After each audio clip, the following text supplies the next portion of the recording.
Captain, we have them! We've established Transporter Lock, the Star Trek Discovery podcast. Join Ken and Sabriel each week as they explore strange new episodes, seek out new plots and new characters, and boldly go where no podcast has gone before.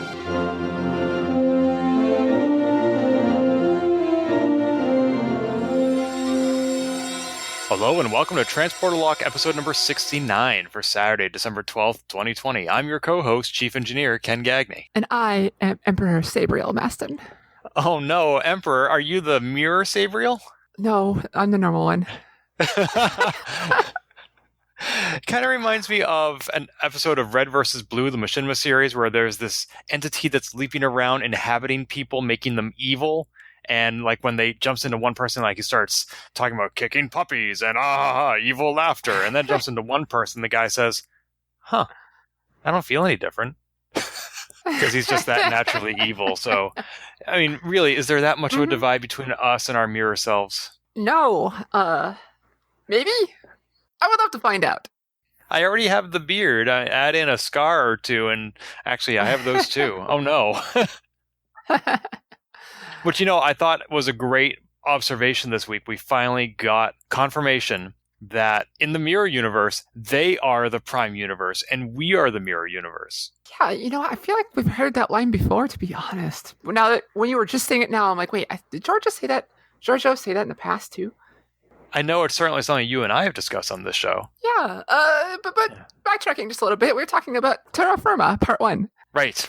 And this is part 1. When the episode titles originally came out, it just said Terra Firma, followed by Terra Firma. And I wasn't sure if it was a double header, kind of like they did with the animated episodes of Short Trek. But no, this was part 1, which if you had looked at the episode titles more recently than I have, you would know and would not be surprised by, with part 2 to be followed next week. So we got the first half of the two-parter this week. Terra Firma Part 1. How did you feel? Just general feeling about this episode. What did you walk away from? Like, your mood or feeling towards this episode?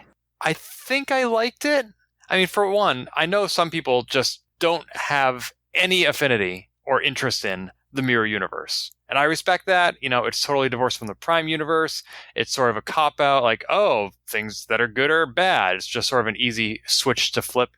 But I really dig it. I really like seeing the characters and the actors just go out of their comfort zone and be the complete opposite of themselves. And even Emperor Georgiou was disturbed by that a little bit this week, even though she was once so acclimated to it. So in some ways, I had a lot of fun with it.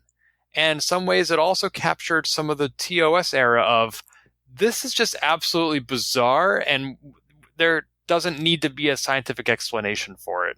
And maybe there will eventually be one, but I think overall, actually, this is one of the episodes that did live up to my expectations, although there are still, as you and I have discussed, a lot of plot threads that aren't advancing. They keep getting distracted by other things, and I want to see, where is the other stuff going? It's so slow to progress. But that's a lot that I just said. What about you? What did you think? That did not leave me up. Okay, I think that's what covers up for today's episode. Oh no! Did I scoop you on everything? Every single thing. So, yep. All right. Thanks for everyone. Thanks for coming to Transporter Lock episode 69. Nice. No. I mean, as simpatico as you and I are, Captain, I'm sure that you have something to contribute.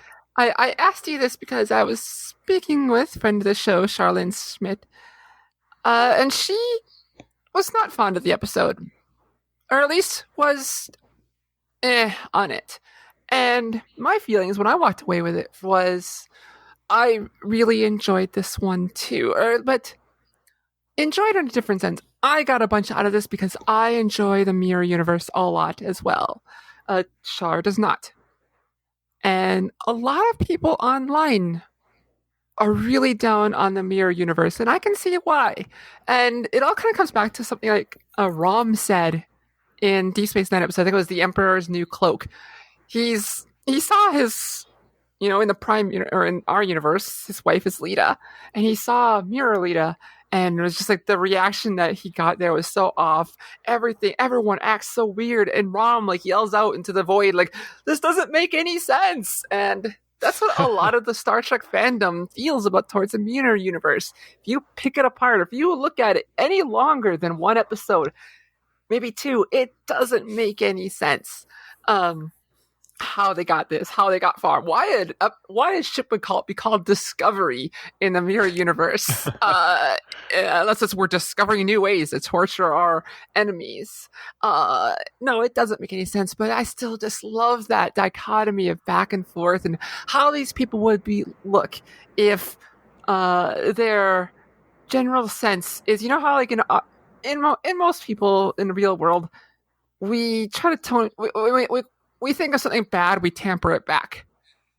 In the Mirror Universe, they think, oh shoot, I just had a good thought, and they temper that back. I just love exploring the Mirror Universe, and I enjoyed the story, and I get to see a little bit more of the Mirror Universe culture, and I think I'm going to have fun talking about that as we get going. Yeah, that's a really interesting observation. I hadn't thought about it that way, that we have these impulses to do things that we would not normally do because we've learned to constrain and restrain ourselves.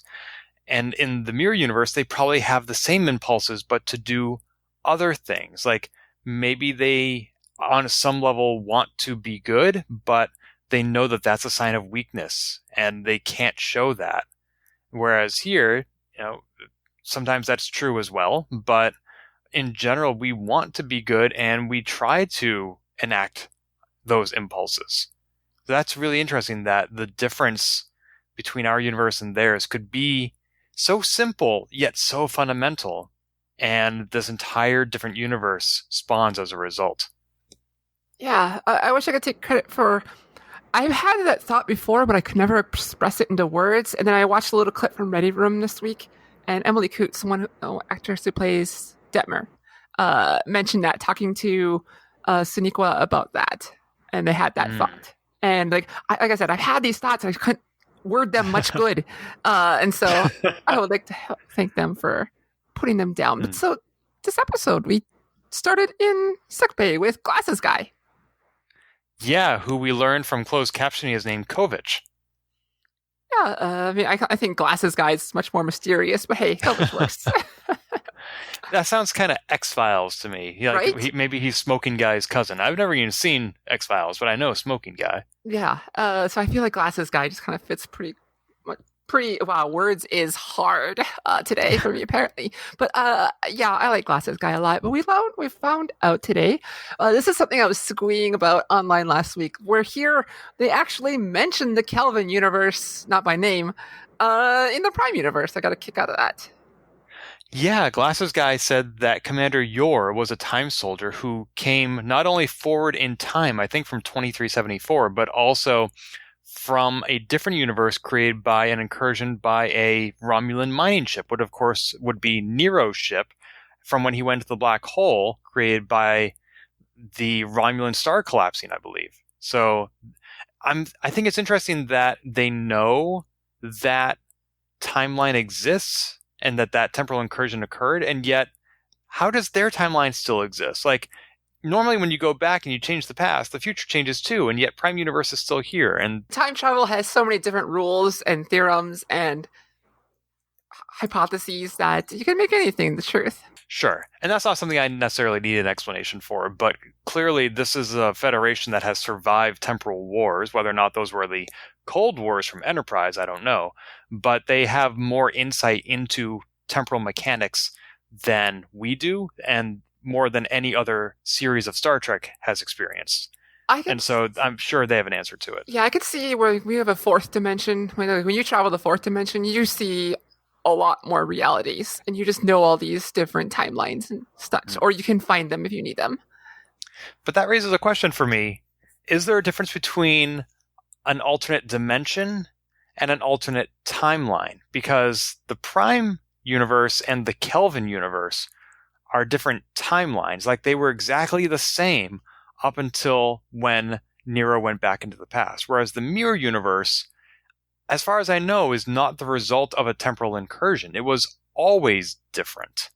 And so if they're considering the Kelvin universe to be a different dimension, in that Yor came here from there, just like Emperor Georgiou did, then that would mean that Spock and Nero also went into a different dimension when they went into the past, and they should have been experiencing the same thing Georgiou did. Oh, we don't know. I mean, Georgia has been around for a while, so we don't know.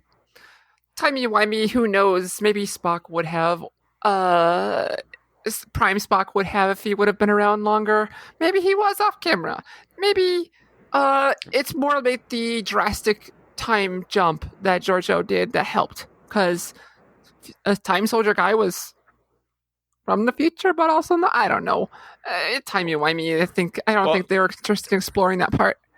I mean, the amount of time was different. You're right. Commander Yord came about 700 to 800 years into the future, whereas Spock only went about 100 years into the past. Prime Spock. But once he was there, he lived there for like 6 years, because he was there in the 2009 J.J. Abrams movie, and he was there until he was acknowledged as having passed away in Star Trek Beyond. So that 6 years in the past is a lot longer than Georgiou has so far spent in the future. Yeah. I mean, it's so open right now, they could answer. Sure. Temporal mechanics don't need to be consistent. So I'm not necessarily trying to poke holes in things or expressing frustration at lack of continuity. I'm just saying, hey, here's something that retroactively we now realize we should have considered. That's all. But I find that interesting. Yeah, me too. That's all. So they're in sickbay, and once again, Sphere Data comes to the rescue. It's good for more than just movie night, as we find out. I felt like there was a fourth wall comment, besides just like showing. I mean, clearly the thing suggested to Saru to watch a movie, but and that's clearly what it was intended to be referencing. But also, like, this just feels like so sci-fi and so like B movie of like, we have a sentient computer from the future and the past and all timelines talking to us. It felt very, I don't know, it just felt like fourth wall a little bit to me. Maybe not intended, but I liked the observation that Discovery, even without the Sphere data, has records that modern Federation does not. They imply that some databases were lost over the course of the last 900 years. And I hadn't considered that. It seems reasonable to expect that there would be some amount of decay or attrition, and especially with the burn, a lot of starships probably had not uploaded their discoveries to a central database yet. They were still out on their 5-year missions and hadn't communicated back home yet. But yeah, Discovery may know things that modern Federation does not, and that's yet another benefit that they bring to the team. Yeah, I mean, when you bring a 900-year-old relic to the future, I suppose that would happen even nowadays. Or at least could happen. I think it's just interesting. I like that idea too. Okay, so this whole premise of talking about Georgiou brings to, she's got to get fixed real quick. But there's some stuff before that. And before she goes to Happy Fun Land, we get to see Saru kind of be like, we don't need to fix Georgiou. Well, he was taking a very Vulcan approach. It's not that he didn't care about Georgiou. He was just realizing that the Emerald Chain's on the move, and that's a big deal. Yeah. I don't mean to say he wasn't caring. Just like, he tries to take a stand here and says, no, we need to think of all of us. And then Admiral Vance, who I'm starting to like a little bit more, it's like, no, I'll listen to you. I'll listen, and go ahead and do this mission. And I'm liking Vance more and more as time goes on. He feels more like a mentor, or could be a mentor, but I also still can't help feeling something's going on. Well, as we've noted, Saru, now that he's in the future for the first time, has no authority figure to look to. This is his first time being captain. He's always been able to look up to Pike or Lorca or Georgiou, and now he's on his own. And so I'm glad that Vance is stepping in to fill that role. Saru made the call that he thought was the right one, and he lacked the experience to know that it was not the right one. And Vance, this is the most empathetic we've ever seen him. He's always criticizing Discovery, saying, this is not how we do things here. You need to obey our regulations. You go where I tell you to, when I tell you to. And this time he took Saru aside and said, hey, you know what? Your crew needs to respect you, and doing this mission is how you get there. So we can cover for you while you make this long-term investment in your cohesion and morale. And I really liked that. That was a side of Vance I don't think we've seen before. No, we hadn't, and I'm glad we get to see that. And now also, something totally is going to go wrong with the Federation. Or something's going to go wrong with this whole Emerald Chain military exercises. That's right, because even though Discovery has a mushroom drive that lets them be anywhere at any time, they can't be in multiple places, and they might not get communication back from the Federation quickly enough to let them know that something's going down and they need to relocate. So they might get back to Federation HQ from this mission to Dandis 5 and find out, oh, maybe we should have been somewhere else. Yeah, I mean, they were just setting that up as like, all right, Saru, I'll see you later. And then we'll be fine while you're gone. I'm like, oh yeah, they're setting this up. Well, if they go for the trope, they're totally setting up for things that do not go fine. Mm-hmm. And we also had Book come along and confirm that these training exercises are happening, that they're not necessarily training exercises. What did you think of that brief scene? It was the only scene he was in this episode where he and Saru were having a walk and talk. Yeah, he's trying to do like a little like prove himself thing. And Saru, I think, rightly says like, don't worry, your chance will come. And that's basically about all that scene was for. Book wants to be useful. He wants to stay around. And Saru's like, just wait. You'll have your moment. You'll have your 2 minutes of plot to help us out. It's okay. Just wait. It's not this episode. This one's about Georgiou. Yeah, I had 3 thoughts about that. One is I don't think Saru was sufficiently receptive to what Book was offering. I think, in my opinion, Book has proven himself. 2, I don't think Book has a good elevator pitch. I think he has more to offer than he implied in that scene. And I think what he ultimately is going to do is join Starfleet. And he just needs to come out and say that, like, hey, I'm a believer in the Federation. How can I make that official?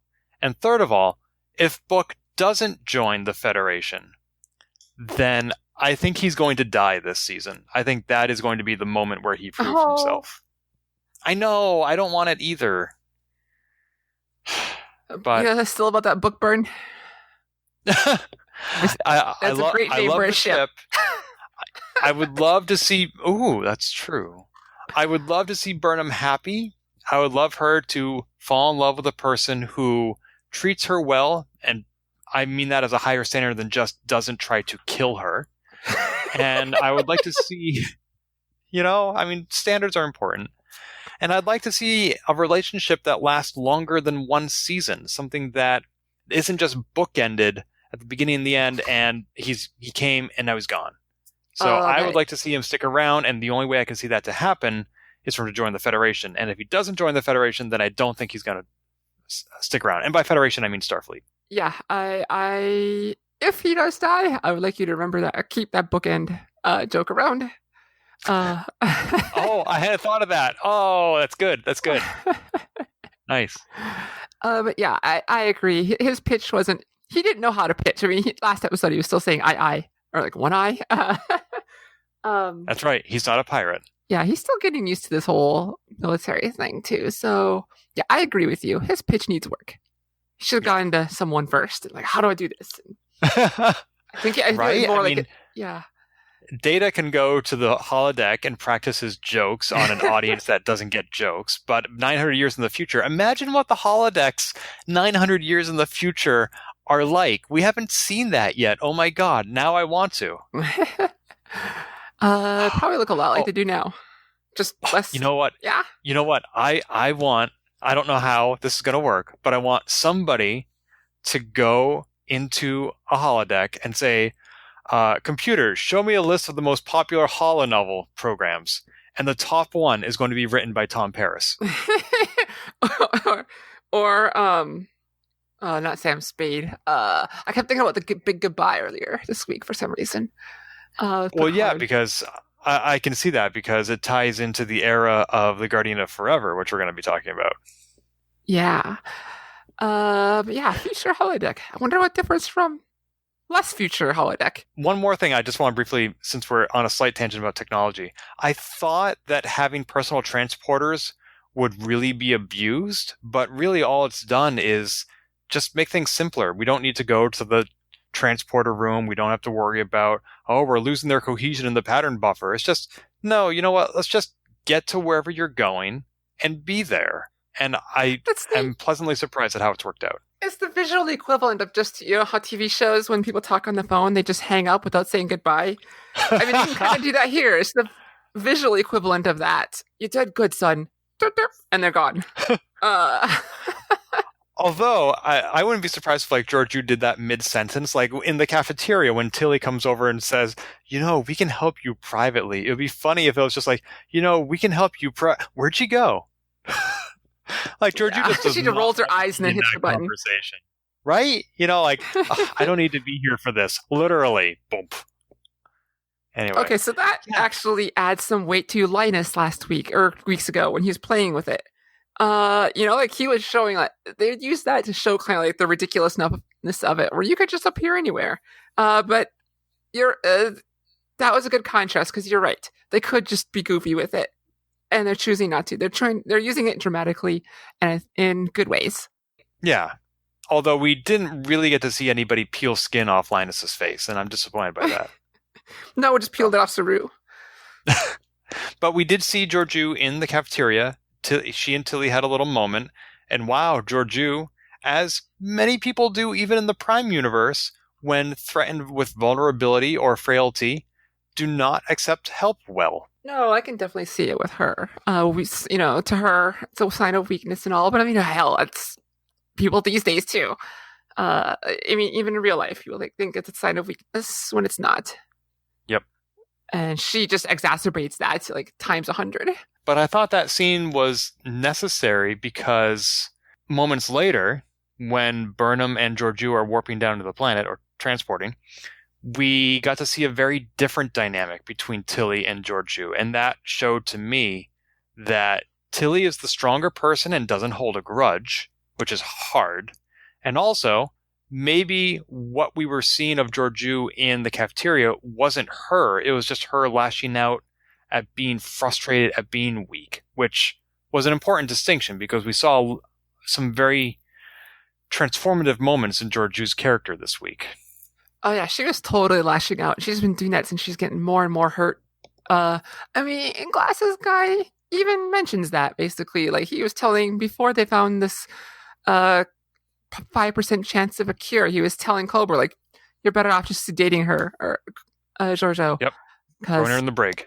Yeah. So yeah, this is totally Georgiou, fighting all her instincts to kill everything around her. And this moment where Saru and Tilly got to actually have a real goodbye to Georgiou, I was so happy when I saw that. Yeah, I was very surprised that Georgiou accepted both kinds of affection, that Saru's words actually carried weight with her, and that Georgiou did not immediately eviscerate Tilly upon making physical contact. Because just a few weeks ago, you were saying, wow, look at that scene in Book Ship where Georgiou let Burnham touch her. And that was just putting a hand on her shoulder.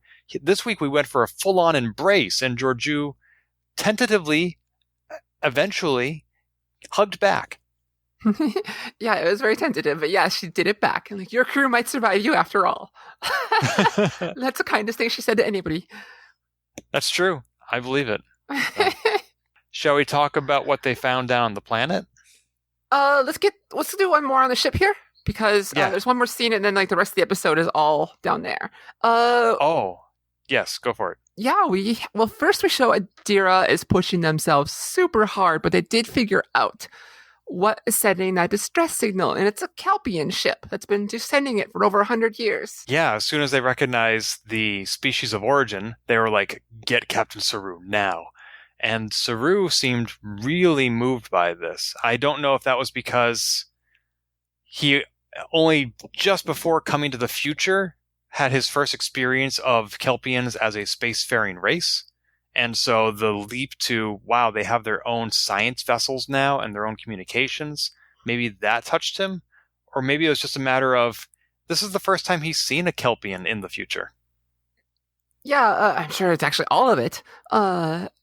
And Saru gets really moved I mean, God, Jones is so good at showing emotion through a face mask on an alien creature.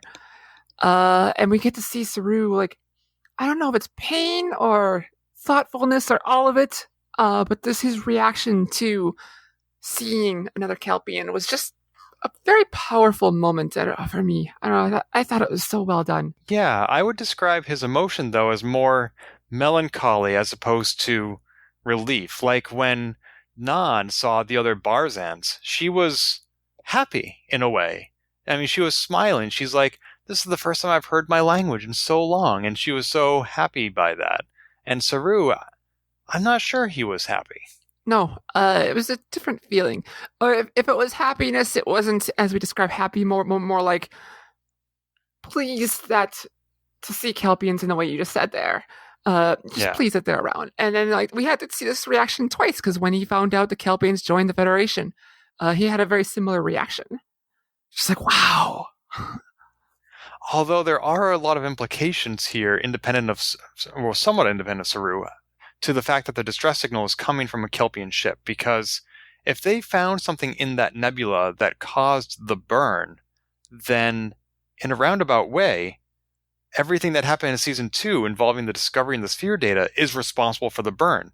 They made the Kelpians evolve to be a spacefaring race, which we saw Burnham go back in time and do with the Red Angel suit in the season finale.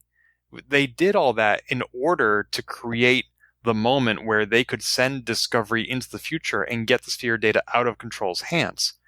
So if a consequence of that was the Kelpians going into that nebula and initiating the burn, then that's probably not why it's called the burn, but nonetheless, this is kind of not Burnham's fault, but a direct result of her actions. I mean, it could have been anyone who went in there too, if the Kelpians weren't around. I mean, it's hard to. I can totally see and agree with your point, especially because it's a TV show and it's kind of how this thing works. Right. But in the whole grand scheme of things, like any number of things could have happened there. But if that is true, once again, things revolved around Michael. Yep. In a way that a lot of people are not going to be happy with. And it sounds like that Kelpian ship was, even though they were sending a Federation distress signal, it was not a Federation ship, because they identified themselves as the KSF, which I imagine is like Kelpian Science something, as opposed to the USS. So it's possible that without Kelpians, they were not on a Starfleet mission to that nebula. Although, what is a dilithium nursery? I think that's a new term for this. I have not heard. If I've heard it before, I've totally forgotten before. So I've been watching Discovery for the last few weeks with closed captions on, and when Tilly said they were looking for a dilithium nursery in the Verubin Nebula, dilithium nursery was in quotation marks. Yeah. So I guess it's a new phrase. Must be. And your hypothesis on the Kelpian ship's name. When I saw her KSF Kiev, I was like, you know what? Maybe it's just something we ever heard where only human or Starfleet ships in the Federation are called USS. Or, primarily Starfleet ones. Maybe like the Andorian ones or the ASS. I don't know. No, not ASS. But, like the but you get the idea. Great. Like maybe other planets have their own designation. It's something I hadn't thought of before. Like maybe the Vulcans have their own call sign. It's a Vulcan ship. Well, if they're not in the Starfleet name.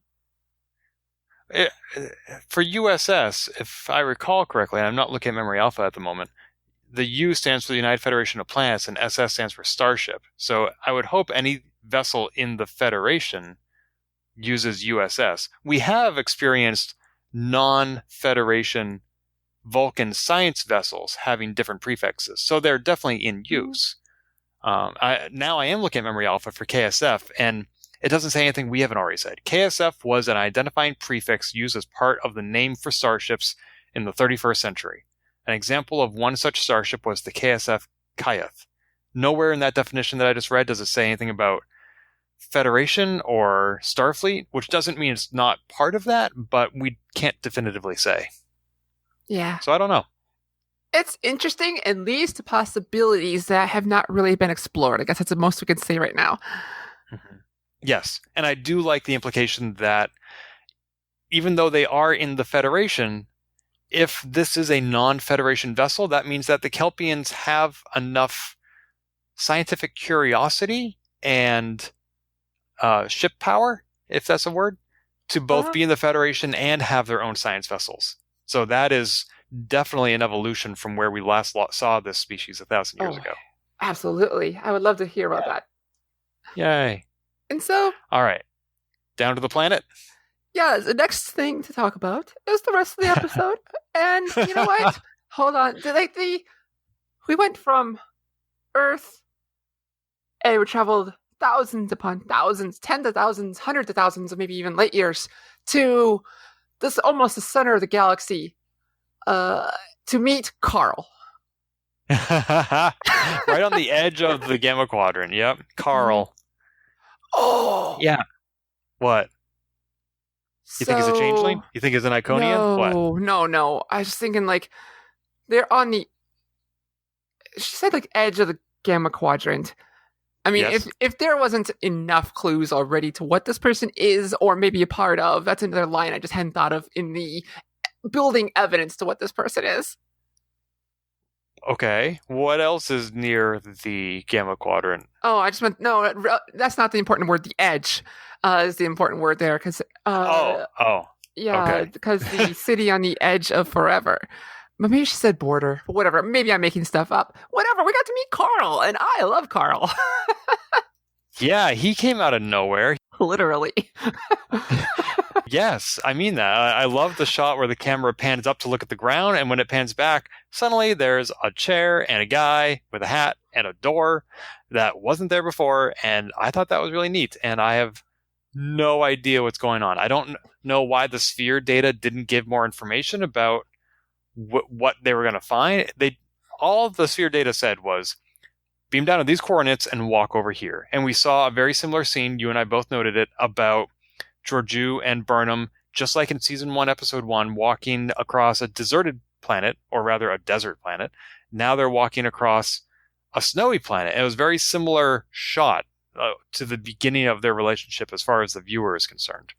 Yeah, I really like that dichotomy. Basically in a desert planet, and now basically on a desert snow planet.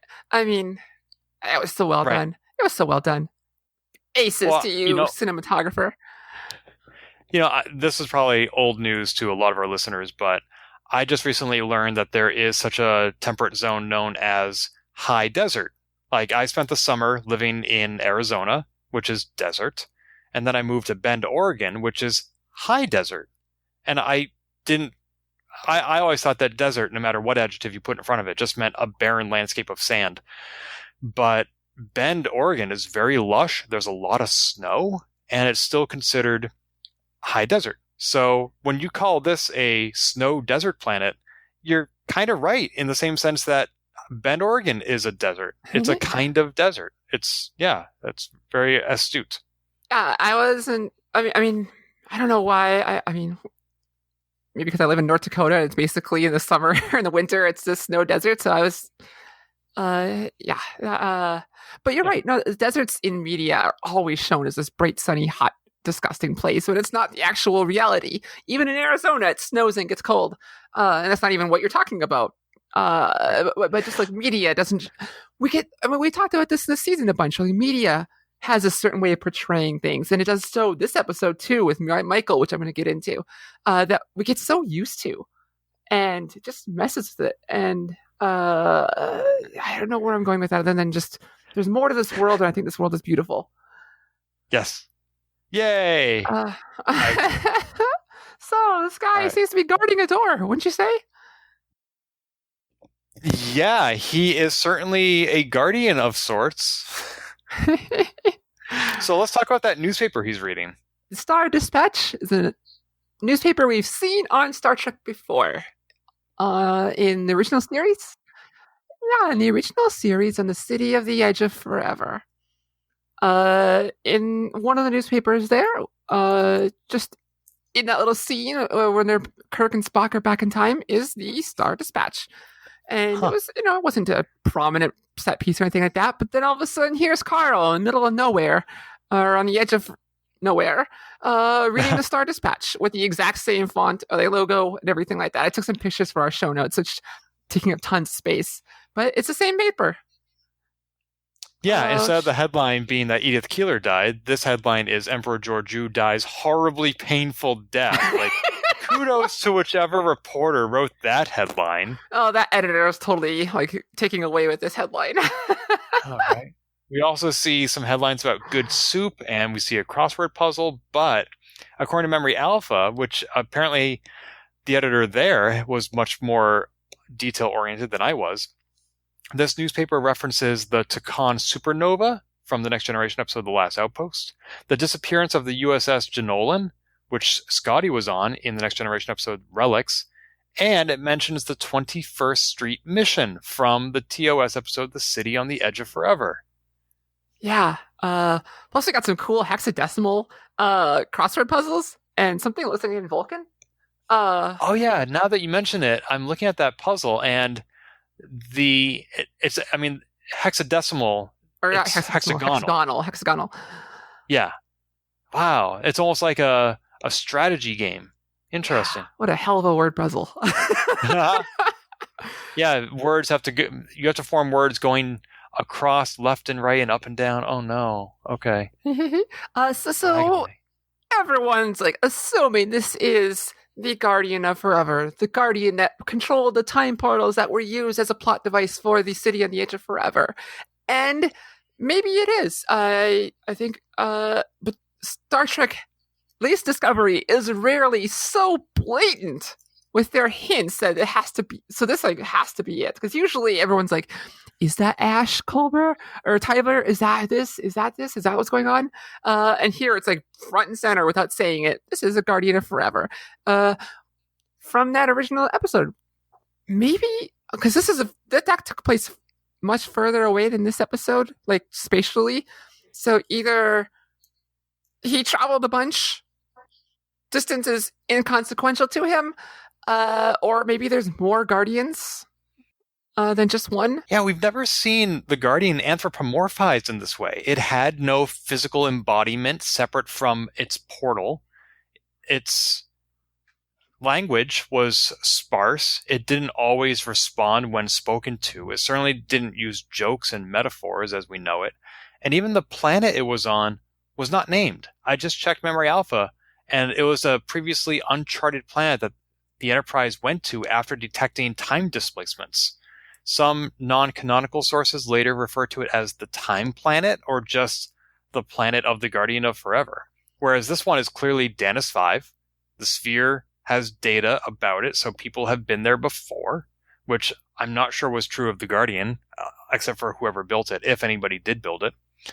So this is not an argument against it being a Guardian, but it's a Guardian unlike anything we've ever seen before. Yeah, I think even the Star Trek card game had the planet as just an infinite symbol. No name. So yeah, if it's the Guardian, cool. We get Carl. If it's a Guardian, I was joking with Shar again. I said, what if there's like multiple Guardians? And this one is balls. I just scrolled away with it because we lost the time. Man, it was very clever and very funny, but I'm not going to waste time with it anymore. Wait, where was this? No, it was a conversation with Shar, and I pasted the picture in the notes, but I removed it because I didn't need it anymore. And then, of course, Oh, well, it's in the vision history. Oh, hey, but I also got it. So I was talking to Shar, and I was calling him the Guardian of What could have been. What could have been, yes. The Guardian of what could have been. And then we had this whole scene played out in our chat where it's like, Michael's like, the Guardian of what could have been? He's like, no, the Guardian of what could have been. Gotta say it faster. Because that feels like it was very Carl. Yes. So the point is, maybe there's multiple Guardians. That's a good theory. I don't know what would distinguish them. Like, you could say one is the guardian of time, the other is the guardian of dimensions, but we see Georgiou transfer across both. She goes back in time to her own dimension, to her point of origin, in other words. See, I think it's a pocket universe that is separate from everything else. I agree. I agree that what happens in there is not going to affect what happens outside the portal. It will affect anybody or anything that comes out of the portal. But you're right. This is some sort of a fantasy, a pocket dimension, a delusion, a holodeck. It could be any number of things, but I don't think it's what we would call real. Yeah. Like he even mentions, like, your lovely bracelet will remain safely in the green, but there are other ways to die. So I almost like time had paused or something in there for her to experience all this fourth dimension stuff. Who knows? Who knows? Yeah. And what about what is going on in there? What did you, I mean, this was a large chunk of the episode. We find her in the Mirror Universe. She is the Empress. It's the first time we've seen the crew of the Mirror Discovery, because when Prime Discovery went into the Mirror Universe, supposedly they swapped places with Mirror Discovery, and Mirror Discovery was destroyed. So this is the first time we've seen, like, Mirror Tilly and Mirror all these other characters. Mirror Reese, that's right. So what do you think about Mirror Discovery? That's not encouraging. No, I was more interested in Georgiou and trying to figure out what she was doing. I think the rest of the crew is fascinating to see all that. But it's, I mean, we didn't get to explore much of the crew, even Captain Killy, as much as we got to see Georgiou, Mirror Michael, Oishikon, and Stamets. Oh, and Mirror Saru. Everyone else was kind of just a background player. And it was cool to, see, like, hey, we're at a party. And in the 2000s, there was this college game or game where you held onto a buzzer that electrocuted you, like who could do it, and they had an agonizer version of that as a party game. I saw that was great. And we got to see Arium. I missed that. Was she in the 10 forward area? Yeah, she was at the party there. We got to see, with no cybernetics, and we got to see so how do we know it wasn't died? The actor? How do we know it wasn't Nilsson then, if it's Arium without prosthetics? Nilsson was also in the scene, which is what? I think they got the actor from season 2. Oh, okay. Wow. But it's supposed to be her. I was a little confused on all that, to be a little honest, but they had both of them because they had Nilsson in there too. We got to see what's her face, that Lorca's security person who died in our universe to the water bear. Yep, I remember her. We got to see all these people still alive, and they brought him back for this episode. That's kind of neat. But they didn't bring back Lorca. No, they kept name dropping him over and over and over again. Maybe they're saving him for part 2 as the big bad evil guy or something like that. Now, in the original timeline, I believe that Mirror Stamets was in on the treason, but eventually turned on the treasonous individuals, and helped out Georgiou, because he went on to live and explore the mycelial network. Whereas in this pocket dimension, he tried to kill Georgiou, and she stopped him.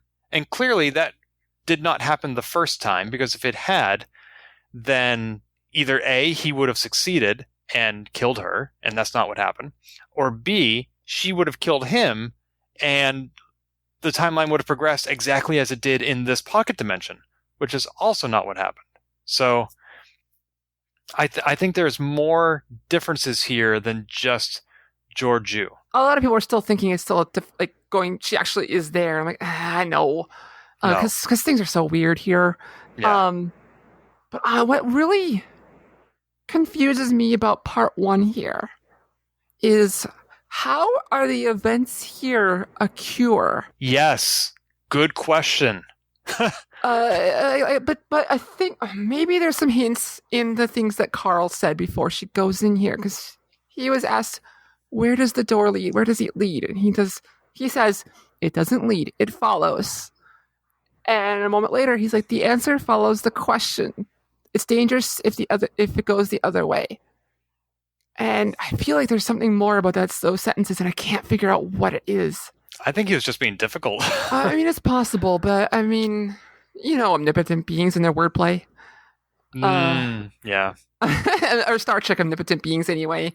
Oh, yes, I was not agreeing from my own experience. I mean, yeah, we've all had Q visit us, right? Right? Oh my gosh. But just like, how is this secure, and how does it end with Georgiou yelling over a stab person, yelling "San" instead of "Khan"? I mean, yeah, like we still haven't met that person in this pocket mirror time displaced universe. And there seems to be some sort of a lesson for her to learn here, something about grace or forgiveness, because she didn't kill Burnham this time. But you're right. Whatever she learns is not going to change the fact that she is a being out of time and place, and her cells are desperately trying to return to one of their 2 points of origin, and its failure to do so is proving fatal. So, I mean, we can all learn a lesson today about teamwork, but you're still dead in the end. Yeah, so it's something about reliving or creating new Mirror Universe events. I feel like it somehow is going to tie her, connect her, so she can live in the Prime Universe. Somehow, timey-wimey space stuff that it basically creates a route for her connection, so she, maybe her kindness, quote-unquote, to the people in this pocket mirror universe, which is we can get all the adjectives in front of it we want, will somehow tie her so that she can be stable in the Prime Universe. Is the only thing I can think of. Well, we saw something like that in season 2, where Culber was killed, but some part of him, his essence, since Stamets was connected to the mycelial network when Culber was dead and Stamets found his body, that transferred his essence to the mycelial network, where he was able to be extracted from and saved, which was such a stretch in my opinion. But you're right. Maybe somehow Georgiou will tether herself to this pocket dimension, and as long as that tether exists, she'll be fine. I don't know. Yeah, it's yet again stringing us along without giving us much for answers. Yet again, we're 9 episodes in. We still don't know what's going on with Georgiou. I mean, we know what's wrong, but we don't know how it's going to connect to everything. And how is this going to connect to the burn, if at all? Or if we're just using Discovery time to explain some backstory when she gets her own show eventually. Which is valid. I mean, I had this talk with my friend TJ recently, where one of the reasons he doesn't read science fiction is because he finds the plot is often more focused on the technology than the narrative.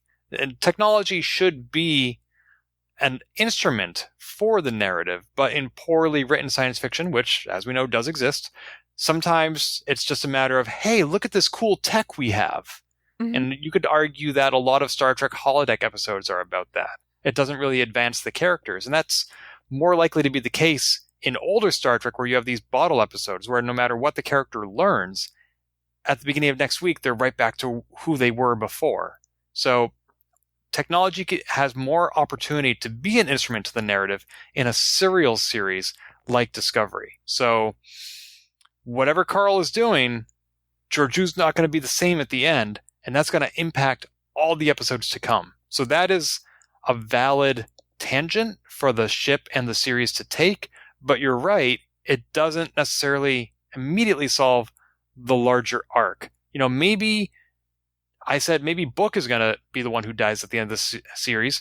Maybe it's Georgiou, which we know is not the case, because as you just said, she gets her own spinoff. But the Georgiou we knew last season would not sacrifice herself. I think the Georgiou of this season would. Yeah, or is building up to that point where she could. Right. I just had this funny thought while we're talking here. I was like, what if we just like this episode, just ended our discussion halfway through? No. Because no matter what we think about here, it's going to be incomplete because this is a two-part series. Right. And so, I mean, I'm just trying to think like, how can we connect this to what I'm thinking of now? And like, there's no real connection because we cut off here. Thank you, Discovery, for putting us in a weird spot. But because we don't have answers, and I feel like we're not really any closer to an answer, even though we just spent an hour just watching an episode looking for an answer. Right. So curse you, season 3 Discovery, you keep doing this to us.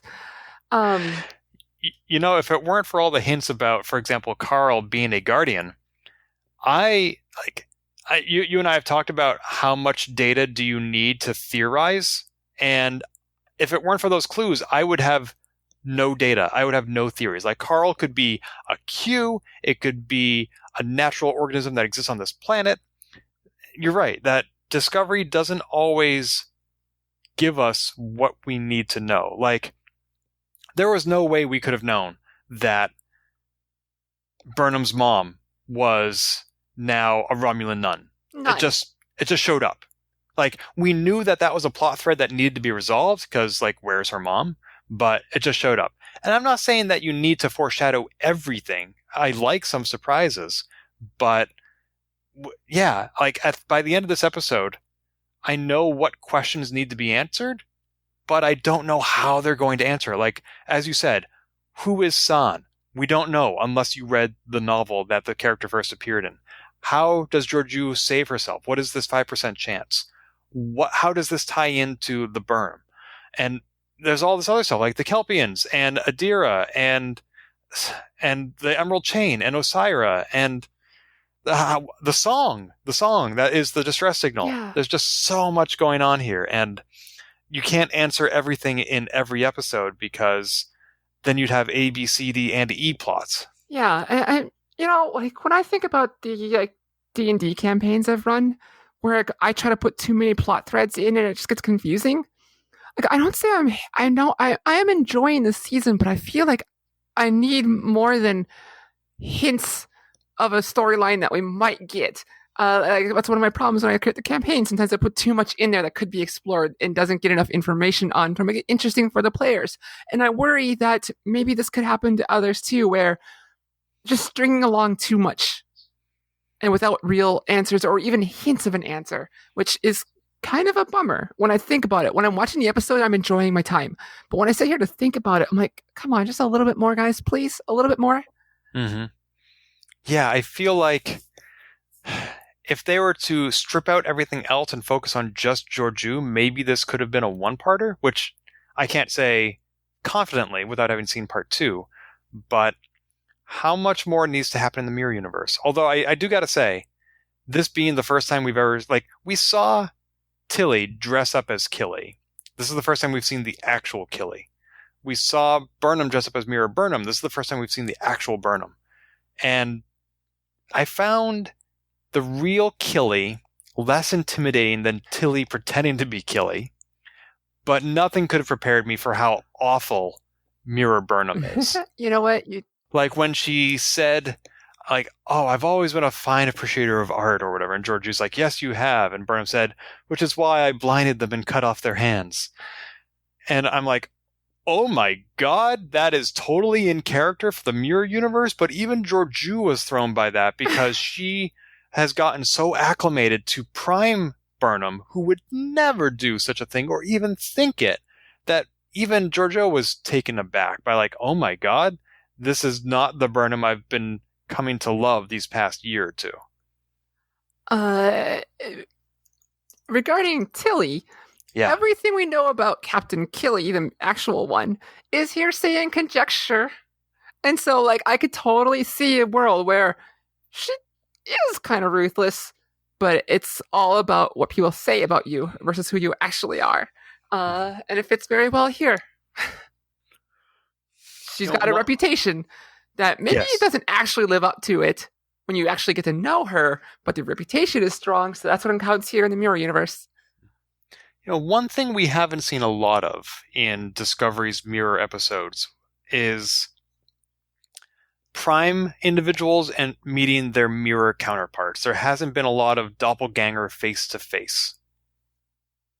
And that's partly because the Discovery Mirror ship was destroyed along with all hands on deck, as we mentioned. So it's only in this pocket dimension that we can see them. But, like, I would love to see our Burnham and Mirror Burnham come face to face and just be utterly appalled by each other. And I would love to see Georgiou in the same room as them, and like one of them saying, I could imagine either Burnham saying, how could you ever love that other Burnham? Yes. That would be neat to see. Yeah, but we won't see that, but it would be neat. Some final thoughts here on this week's, because I feel like I'm gonna have be. I feel like I'm gonna have some unfinished thoughts since we don't have part 2. But I loved the Greek style kabuki theater show that Stamets put on to show off the Corone. Wait, was it Greek or was it kabuki? No, it's kind of like a blending. Okay. Is what I'm saying. Like drama with the aerial dancing to show off his new ship. I love that scene so much. And it ended in tragedy. Yeah, there was some great cinematography there where the headdress that Georgiou was wearing had the sun powering the Charon right behind it, framed by her headdress.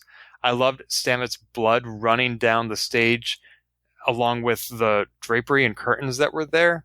However, I found his poetry lacking, to be honest. I mean, he's an engineer, maybe, who just really has an affinity for rent. And so maybe he's still an amateur.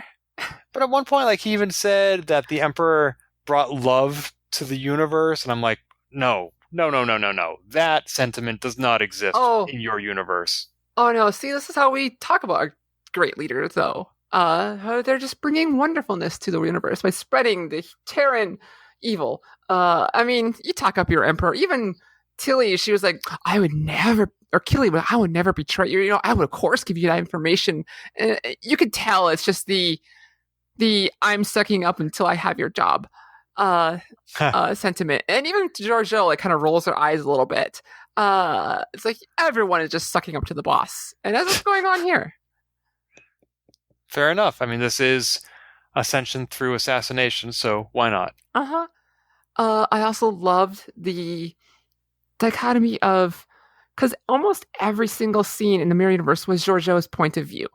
Like, you never saw anything happen that wasn't involved with her. So that's why it's a pocket universe as well. But also, in the hallway, when Georgiou and Mirror Michael are talking, we got this up close and personal first person views, and Mirror Michael is like looking like this TV version or movie version of a jester that's laughing in your face with this wide smile, her extravagant like eyeshadow, like just right in your face, doing this weird little back and forth, like he ha ha ha. It's like there's some internal things going on in Georgiou that signifies that I thought was really well done.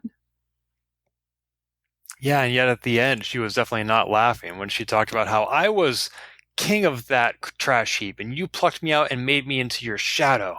I thought that was awesome. That context is for kings. Like, are you going to be a big fish in a small pond or a small fish in a big pond? And you also noted Georgiou basically tried to kill both Burnhams in this episode, but she did it to varying degrees. Yeah, in the Prime Universe, before all this scene in Carl's little pocket, Philippa is in the rec room, exercise room, gym, whatever it's on Discovery. We need to use this set again. She's got a sword in hand. She's lashing out at Michael, throwing weapons at her, and she takes the sword and stops about an inch away from Michael's neck. Well, in the Mirror Universe, there's a moment where Georgiou is set to execute Mirror Michael, and she takes the sword, and this time she rests it on her neck, even cutting into Michael a little bit. I know that difference of how she was, I don't know, like, kinder more lenient, whatever, to Prime Michael versus how she reacted to Michael, Mirror Michael, I thought was so well done. And just to show how she feels towards both of them, she seems to like Prime Michael more. I mean, if you're talking about the degree to which you don't kill somebody as a symbol of love, that's a very Terran thing, yes. Yeah, for Georgiou, yes. But basically, she held back. She held back when it comes to Prime Michael. And she really struggled to hold back when it comes to Mirror Michael. Yes. Although she clearly didn't kill Michael the first time around in the original Mirror Universe timeline, because when Prime Burnham showed up in the Mirror Universe pretending to be her... Yeah, when Prime Burnham showed up in the Mirror Universe pretending to be her mirror self, Georgiou was not surprised, which she would have been had she decapitated her herself. So this is... Georgiou being given the opportunity both to get closure from Burnham as to why did you betray me, which must not have happened the first time around, but also to save her, like to have that opportunity to bring her around. Like, this is basically her daughter, and she wants to close that gap, which, you know, sometimes people die and you don't get the opportunity to have those conversations you've been meaning to, and you don't realize how much a person means to you until they're gone. And Georgiou has that rare opportunity to revisit that relationship and maybe make it end differently, which is clearly something she wants to do, even without knowing if this is a pocket dimension and anything really matters in the end. Yeah. So final thoughts from me. Carl mentioned you can still die here. And so that could be important for next episode.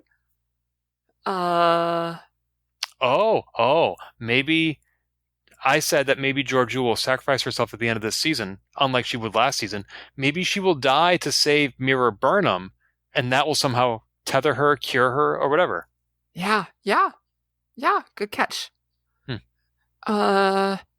Something is still going to happen with Federation and these military maneuvers at the Emerald Chain. And